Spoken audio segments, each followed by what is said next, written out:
আসসালামু আলাইকুম খামারি ভাই ও বোন, আশা করি সবাই ভালো আছেন।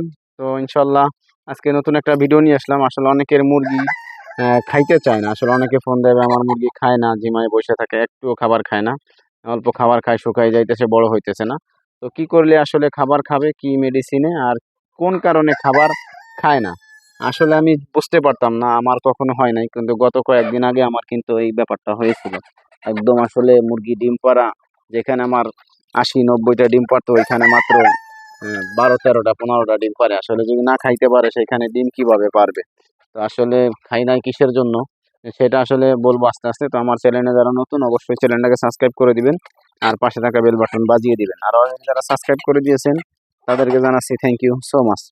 দেখেন এখনো কিন্তু মুরগিগুলা পরিপূর্ণ সুস্থ হয় নাই, কয়েকটা ডিম। এত মুরগি আসলে ডিম মাত্র কয়েকটা, কয়েকবার তুলছি হয়তো। হ্যাঁ, কিন্তু এই যেই কারণে আসলে খাবার খায় না, একটা মুরগি যদি খাবার না খায়, একদম মুরগির খুবই অবস্থা খারাপ ছিল, ঝিমাইতেছিল, নাক দিয়ে মুখ দিয়ে সর্দি ঠান্ডা, মানে কেন লাগছিল, কেন খায় নাই, বিশেষ যে কারণটা আসলে যেখান থেকে আমার মুরগির খাবারটা আসলে বন্ধ হইলো। লিটারের এমন পরিস্থিতি হয়েছিল যে আসলে আমি সময় পাই নাই।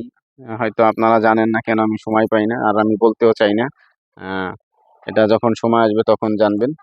তো সময় পাইতেছি না, এই কারণে আসলে লিটারের ম্যানেজমেন্ট খুবই খারাপ হয়ে গেছিল। তো মুরগির আসলে ফুড পয়জন হয়ে এমন অবস্থা হয়ে গেছিল যে মুরগি কোনো খাবার খাইতেছিল না, কোনো রকম খাবার খাইতেছিল না। হঠাৎ করে আসলে খাবার বন্ধ হয়েছে, আমি একদিন খাবার দিতে আসি, তখন দেখি যে আসলে খাবার বন্ধ হয়ে গেছে।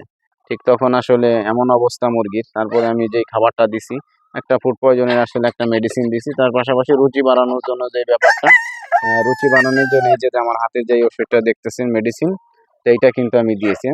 এটার নাম হইতেছে আপনার, যদিও দেখা যাইতেছে না, ভালোভাবে আমি দেখানোর চেষ্টা করি। এই যে এখন স্পষ্ট দেখা যাইতেছে, ভি জাইম প্লাস, ভিজাইম প্লাস। তো এটা আসলে রুচির ক্ষেত্রে অনেক দুর্দান্ত কাজ করে। মুরগি কিন্তু ইনশাল্লাহ এখন সবই খায়। কদিন আগে খাবার দিলে সকালে খাবার পরে থাকতো, আসলে পরের দিন পর্যন্ত খাবার খাইতো না। এখন আর কোনো খাবার থাকে না, ইনশাল্লাহ খুব খাবার খাইতেছে। তো আশা করি ইনশাল্লাহ মুরগি আস্তে আস্তে ডিমে আসবে।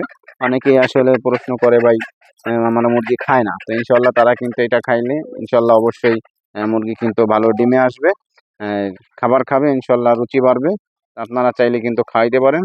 যদি কারো মুরগি না খায়, এর পাশাপাশি ডাক্তারের সাথে পরামর্শ করে আরো যে ওষুধগুলো দেয় সেগুলো আনার চেষ্টা করবেন। ইনশাল্লাহ একটা ওষুধে হবে না, সাথে কিন্তু পাশাপাশি একটা ওষুধ লাগবে। যাদের যে ফুড পয়জন হয়ে গেছে, আসলে লিভারের সমস্যা, লিভার টনিক খাইতে হবে, জিঙ্ক খাইতে হবে, কিডনির ডোজ করতে হবে। অনেক কারণে কিন্তু খায় না, শুধু একটা কারণে খায় তা না, বিভিন্ন কারণে কিন্তু খায় না মুরগি। তো একটা কারণে হইলে হবে না।